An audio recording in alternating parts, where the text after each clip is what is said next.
Hello বন্ধুগণ, আসসালামু আলাইকুম। আমাদের নিয়মিত যে আয়োজন সেটা হচ্ছে ইংলিশ নিউজ পেপার পড়া, এবং আমরা আজকে সেই রকম কিছু একটা নিয়ে হাজির হলাম। এবং আপনারা স্ক্রিনে দেখতেই পাচ্ছেন যে বিবিসি নিউজ। আজকে আমরা পড়ব বিবিসি নিউজ এবং তার সাথে আমরা বাংলা অর্থসহ দেখে নিব। সো প্রথমে চলুন আমরা হেডলাইনটা দেখে নিই। হেডলাইনে কী বলা হচ্ছে: Fukushima nuclear disaster, Japan to release treated water in 48 hours. Okay, so এই হচ্ছে আমাদের হেডলাইন, এবং এখন চলুন আমরা চলে যাচ্ছি এর অর্থটা আমরা খেয়াল করব।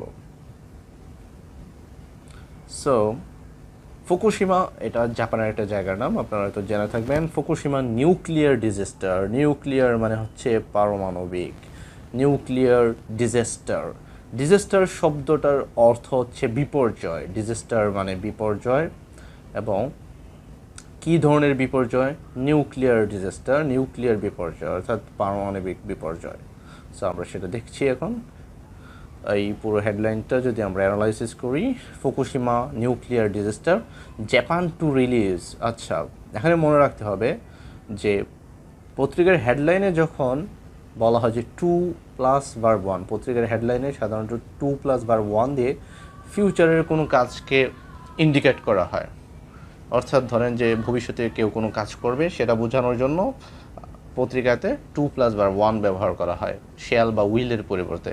এখানে Japan to release treated water in 48 আওয়ার্সের অর্থ হচ্ছে 48 ঘন্টার মধ্যে স্বচ্ছ পানি ছাড়বে জাপান।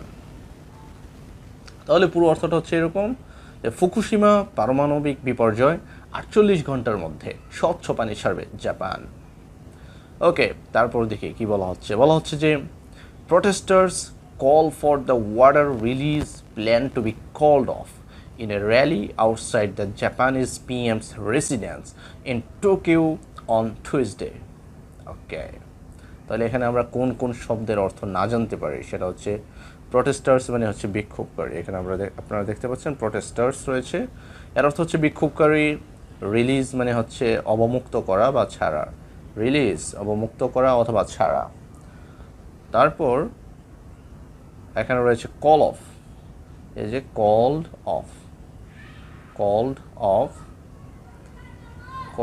অফ মানে হচ্ছে স্থগিত করা। কল অফ মানে স্থগিত করা, কল অফ স্থগিত করা। সো বৃহস্পতিবার বিক্ষোভকারীরা টোকিওতে জাপানের প্রধানমন্ত্রীর বাসভবনের বাইরে এক র্যালিতে ওয়াটার রিলিজ প্ল্যান বাতিলের আহ্বান জানায়। অথবা আপনি বলতে পারেন বৃহস্পতিবার বিক্ষোভকারীরা টোকিওতে জাপানের প্রধানমন্ত্রীর বাসভবনের বাইরে এক র্যালিতে পানি অবমুক্তকরণ পরিকল্পনা বাতিলের আহ্বান জানায়। So guys, I hope you understand it and you face no difficulties in understanding these headlines or the sentences. Okay, এখন চলুন আমরা পরবর্তী সেন্টেন্সগুলো দেখি। Japan will start releasing treated radioactive water from the tsunami-hit Fukushima nuclear plant into the Pacific Ocean on Thursday, despite opposition from its neighbors. Okay, so এই পুরো সেন্টেন্সটা কিন্তু আমাদের জন্য অনেক কঠিন মনে হইতে পারে, এবং আসলে এই সেন্টেন্সটা অনেক কঠিন। এটা নিঃসন্দেহে সেন্টেন্সটা অনেক বড়। কঠিন হওয়ার কারণ হচ্ছে সেন্টেন্সটা বড়, কিন্তু কঠিন হলেই থেমে থাকবো না। কঠিন বিষয়টাকে জয় করার মধ্যেই আসলে মানুষের বীরত্ব রয়েছে, এবং এর জন্য দরকার একটু সাহসিকতা। সো আমরা শুরু করব। Japan will start releasing treated radioactive water from the tsunami-hit Fukushima nuclear plant into the Pacific Ocean on Thursday, despite opposition from its neighbors.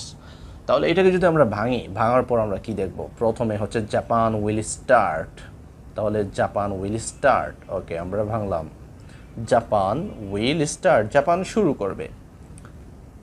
এখন কি করতে শুরু করবে সেটা হচ্ছে রিলিজিং ট্রিটেড রেডিওঅ্যাক্টিভ ওয়াটার, তেজস্ক্রিয় স্বচ্ছ পানি ছাড়া। অথবা আপনারা পানি ছাড়া শব্দটা যদি বলতে না চান, বলতে পারেন যে অবমুক্তকরণ, অর্থাৎ পানি ছেড়ে দিবে। এই পানিটাকে তারা একটা সাগরের মধ্যে ফেলে দেবে, প্যাসিফিক ওশানে ফেলে দেবে। সো কোত্থেকে ফেলবে সেটাও আমরা দেখি এবার। যে from the tsunami hit Fukushima nuclear plant. আচ্ছা, এখানে রয়েছে যে সুনামি হিট। এই সুনামি হিট শব্দটার মানে কি আপনারা জানেন? যদি বলা হয় যে something is hit with something, that means এটা হচ্ছে কোনো কিছুতে আক্রান্ত হয়েছে। তো যখন বলা হচ্ছে যে সুনামি হিট, তার মানে হচ্ছে যে সুনামিতে ক্ষতিগ্রস্ত, সুনামিতে আক্রান্ত। ঠিক আছে, আই থিঙ্ক আপনারা এটা মনে রাখতে পারবেন খুব সহজেই আপনারা যদি এই সেন্টেন্সটা দেখেন যে from the tsunami hit Fukushima nuclear plant, সুনামিতে ক্ষতিগ্রস্ত ফুকুশিমা পারমাণবিক প্ল্যান্ট থেকে। এরপরে আসুন যে তারা কোথায় এই পানিটাকে রিলিজ করবে, ইনটু দ্য প্যাসিফিক ওশেন, প্রশান্ত মহাসাগরে। কবে? সেটা হচ্ছে অন থার্সডে, বৃহস্পতিবার। আমরা যদি দেখি সেটা হচ্ছে বৃহস্পতিবার, অন থার্সডে, বৃহস্পতিবার। সো তার এখানেই কিন্তু সেন্টেন্সটা শেষ হয়ে যায় না, এখানে একটা কমা আছে এবং কমার পর আরও কিছু অংশ বলা হচ্ছে। সেই অংশে কি বলা হচ্ছে যে ডিসপাইটের অর্থ হচ্ছে সত্ত্বেও। ডিসপাইট শব্দের অর্থ হচ্ছে সত্ত্বেও, despite opposition from its neighbours. চলুন এটা আমরা একটু দেখি যে ডেসপাইট অপোজিশন ফ্রম ইটস নেইবার্সের প্রতিবেশীদের বিরোধিতার পরেও বা দেশটির প্রতিবেশীদের বিরোধিতা সত্ত্বেও। এখানে যে একটা ইটস একটা শব্দ দেখতে পাচ্ছি আমরা, ইটস দিয়ে কিন্তু জাপানকে বোঝানো হচ্ছে, দেশটির। ইটসের অর্থ যদিও এটার, বাট এখানে অর্থটা হবে দেশটির। তাহলেই কিন্তু আমাদের এই অনুবাদটা খুবই সুন্দর এবং সামঞ্জস্যপূর্ণ হবে। সো সাধারণ অনুবাদটা দেখুন কি সুন্দর একটা অনুবাদ, আপনার কি সুন্দর একটা অর্থ হচ্ছে যে প্রতিবেশীদের বিরোধিতা সত্ত্বেও। দেখুন অর্থটা কি সুন্দর, যে প্রতিবেশীদের বিরোধিতা সত্ত্বেও সুনামিতে ক্ষতিগ্রস্ত ফুকুশিমা পারমাণবিক প্ল্যান্ট থেকে বৃহস্পতিবার প্রশান্ত মহাসাগরে তেজস্ক্রিয় স্বচ্ছ পানি অবমুক্ত করা শুরু করবে জাপান।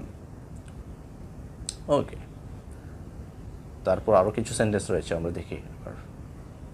সেখানে বলা হচ্ছে the decision comes weeks after the UN's nuclear watchdog. আমি জানি অনেকেই এখানে গিয়ে আটকে যাবে, এই শব্দটা নিয়ে আটকে যাবে, watchdog approved the plan.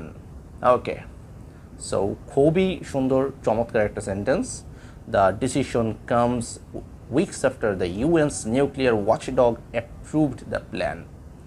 So এখানে বলা হচ্ছে ডিসিশন কামস, কিন্তু কাম শব্দের অর্থ যদিও আশা, তবে এখানে কিন্তু অর্থটা আশা দিলে হবে না। এখানে অর্থটা আপনার কী দিতে হবে? অর্থটা দিতে হবে যে গৃহীত হওয়া বা গ্রহণ করা হয়। সো এটা হবে এরকম যে জাতিসংঘের পারমাণবিক পর্যবেক্ষক সংস্থার অনুমোদনের কয়েক সপ্তাহ পরেই এই সিদ্ধান্ত নেওয়া হয়। জাতিসংঘের পারমাণবিক পর্যবেক্ষক সংস্থা। ওয়াচডগ হচ্ছে যে কোনো কিছু পর্যবেক্ষণ করে, সেটাকে বলা হয় ওয়াচডগ। সো এখানে অর্গানাইজেশন শব্দটা কিন্তু উপস্থিত না। আমাকে হচ্ছে এই যে যেটা বলা হচ্ছে সংস্থা শব্দটাকে ইনক্লুড করা লাগবে। ওকে, সো এরপরের সেন্টেন্সটা দেখি, বলা হচ্ছে the water will be released over 30 years। The water will be released over 30 years after being filtered and diluted. Dilute মানে হচ্ছে পাতলা করা, dilute মানে পাতলা করা, এই যে dilute শব্দটা। ওকে, ফিল্টার ও পাতলা করার পর 30 বছরেরও বেশি সময় ধরে এই পানি ছাড়া হবে, অর্থাৎ এই পানিটা ছাড়া হবে প্রায় 30 বছরের বেশি সময় ধরে। তারপরে আমাদের অনেক বড় একটা সেন্টেন্স রয়েছে, সেই সেন্টেন্সটাকেই নিয়ে আমরা এবার কাজ করব এবং এই সেন্টেন্সটাকে আমরা সাইজ করে ফেলবো, একদম সাইজ করে ফেলবো। যত বড় সেন্টেন্সই হোক সবগুলোকে একই স্টাইলে সাইজ করব। অথরিটিস উইল রিকোয়েস্ট, তাহলে এই সেন্টেন্সটার সাবজেক্ট হচ্ছে অথরিটিস। কি করবে? উইল রিকোয়েস্ট ফর মানে হচ্ছে অনুরোধ করবে, subject plus will plus verb 1, তার মানে হচ্ছে future indefinite tense. So authorities will request for the plant's operator to promptly prepare for the disposal to start on 24 August if weather and sea conditions are appropriate, Japan's Prime Minister Fumio Kishida said on Tuesday after a cabinet meeting. So এই সেন্টেন্সটাকে আমরা ভেঙে ছোট করে ফেলবো। Authorities will request for, কর্তৃপক্ষ অনুরোধ করবে, কিসের জন্য অনুরোধ করবে? দ্য প্ল্যান্টস অপারেটর, এই প্রকল্পের পরিচালককে অনুরোধ করবে। কি করতে অনুরোধ করবে? কি করতে? টু প্রম্পটলি প্রিপেয়ার, দ্রুত প্রস্তুত করতে। কিসের জন্য? For the disposal, for the disposal, for the disposal, নিষ্পত্তির জন্য। কি নিষ্পত্তি করবে? কবে? টু স্টার্ট অন 24 আগস্ট, আগস্টের 24 তারিখ শুরু করতে। Okay. If the weather and sea conditions are appropriate, if the weather, if the weather and sea conditions are appropriate, যদি আবহাওয়া ও সমুদ্রের অবস্থা ভালো থাকে। Japan's prime minister Fumio Kishida said, জাপানের প্রধানমন্ত্রী ফুমিও কিশিদা বলেন। কবে বলেন? অন টুইসডে, মঙ্গলবার বলেন। কোথায় বলেন? এবার আমাদের প্রশ্ন হচ্ছে কোথায় বলেন?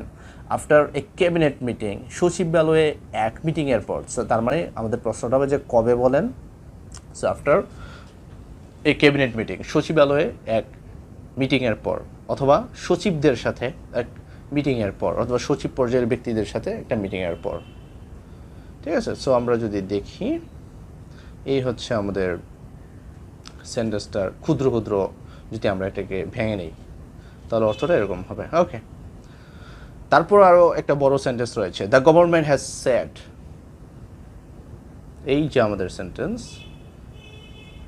The government has said that releasing the water is a necessary step in the lengthy and costly process of decommissioning the plant which sits on the country's east coast, about 220 kilometers northeast of the capital Tokyo.